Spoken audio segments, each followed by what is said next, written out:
आप कह रहे हैं दिन में बातचीत हुई है और उसके बाद रात में यह खबर मिलती है कि झड़प होती है। वो झड़प जो है वो इस नतीजे पर पहुंचती है कि भारतीय जवानों की शहादत हो जाए।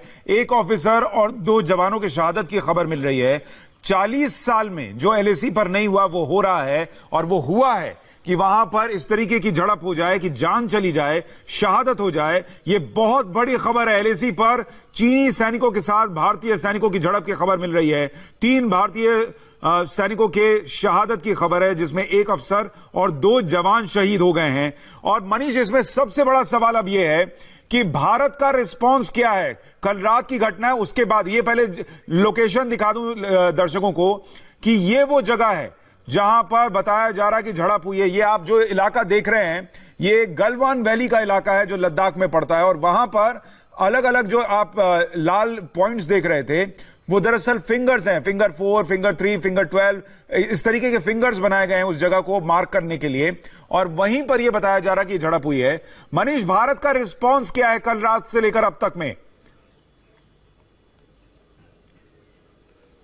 देखिए, अभी ऑफिशियल जानकारी के मुताबिक और खासतौर पे जो इस समय एमईए में और साथ में डायरेक्टर जनरल मिलिट्री ऑपरेशंस में जो हमारे सीनियर ऑफिशियल सोर्सेज हैं, यानी आर्मी हेडक्वार्टर से लेकर 14 कोर और नॉर्दर्न कमांड, ये बताना जरूरी है कि इस पूरे एरिया का जिम्मा 14 कोर के पास है, जिसे फायर एंड फ्यूरी कोर कहते हैं, और northern army commander general Y K Joshi खुद इस पर पूरी तरह से नजर रखे हुए थे। इसकी पूरी डिटेल, एक एक डिटेल इस समय सीनियर ऑफिशियल्स के तौर पर जब नॉर्दर्न आर्मी कमांडर से डीजीएमओ मिलिट्री ऑपरेशंस और साथ में आर्मी चीफ को दी गई। आर्मी चीफ ने जल्द ही पूरी जानकारी इसकी रक्षा मंत्री और साथ में चीफ ऑफ डिफेंस स्टाफ के साथ साथ नेशनल सिक्योरिटी एडवाइजर को दी, और यह जानकारी एनएसए ने सीधा प्रधानमंत्री कार्यालय को सौंपी है, जिसमें पूरी डिटेल के साथ दी गई है। जो ये सीनियर रैंक ऑफिसर है, दरअसल अभी हम उसको बहुत ही उसके बारे में पूरी जानकारी सुशांत आपको इसलिए नहीं दे सकते क्योंकि अभी तक उनके परिवार के लोगों को भी जानकारी नहीं दी गई है। इसीलिए हम अभी उनके सिर्फ सीनियर रैंक ऑफिसर जो हैं वो बोल रहे हैं, और साथ में दो जवानों की बातचीत कर रहे हैं। इन तीनों के नाम हमारे पास हैं, डिटेल्स हमारे पास हैं,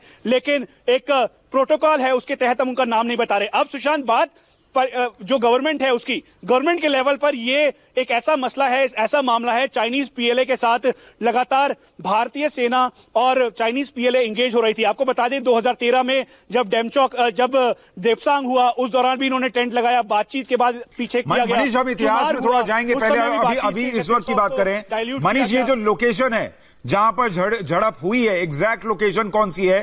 फिंगर 4 और फिंगर 5 के बीच कहां पर है?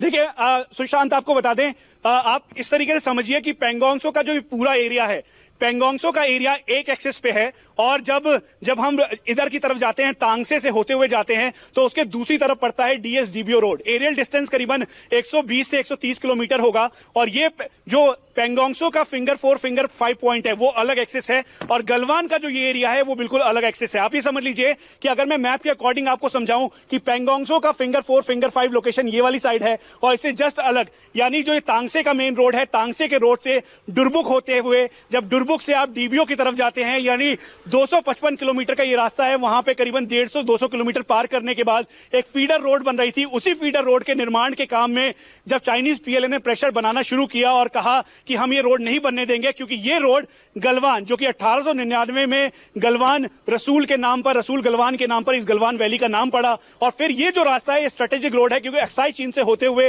ये सीधा श्योक नदी में आकर मिलता है, और श्योक नदी कनेक्टिंग एक नदी है जो कि डीएसजीबीओ रोड के लिए स्ट्रेटेजिक लाइन है। इसीलिए जब रक्षा मंत्री राजनाथ सिंह ने ब्रिज का निर्माण किया था, उस दौरान भी चाइनीज पीएलए के ऊपर बहुत ज्यादा प्रेशर था, और ये फीडर रोड पूरी तरीके से तैयार किया गया, और ये फीडर रोड के इंफ्रास्ट्रक्चर डेवलपमेंट को लेकर ही चाइनीज पीएलए लगातार अपनी आपत्ति जता रहा था। तो आप ये समझ लीजिए सुशांत, एक तरफ पैंगोंगसो का फिंगर 4, फिंगर 5 लोकेशन था जहां पे चाइनीज पीएलए और भारतीय सेना आमने सामने है, तो वहीं हॉट स्प्रिंग यानी पेट्रोलिंग पॉइंट 14, 15 और 17 के बीच का ये एरिया गलवान के इलाके अभी एग्जैक्ट लोकेशन को लेकर स्थिति बहुत स्पष्ट नहीं है, मैं इस पर लौटूंगा, लेकिन जो जानकारी मिल रही है उसके मुताबिक मैप पर हम दर्शकों को दिखाते हैं कि एलएसी में कहां पर क्या हुआ है। ये जो आप तस्वीर देख रहे हैं इसको देखिए, एक तरफ चीन की सेना, दूसरी तरफ भारतीय सेना, और ये जो इलाका आप देख रहे हैं, बीच में आप जो झील देख रहे हैं उसके दूसरी तरफ अगर आप देखेंगे वहां पर अलग अलग स्ट्रेटेजिक पॉइंट्स हैं जिन्हें फिंगर 4, फिंगर 5, फिंगर 12 इस तरीके से नाम दिया लिया गया है।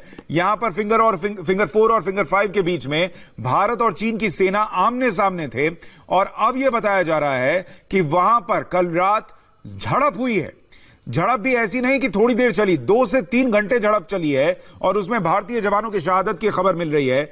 उस तरफ क्या कैजुअल्टी हुई, उस तरफ चीन के सैनिकों को क्या नुकसान पहुंचा, यह अभी जानकारी स्पष्ट नहीं है। मनीष के पास कुछ और जानकारी है। मनीष।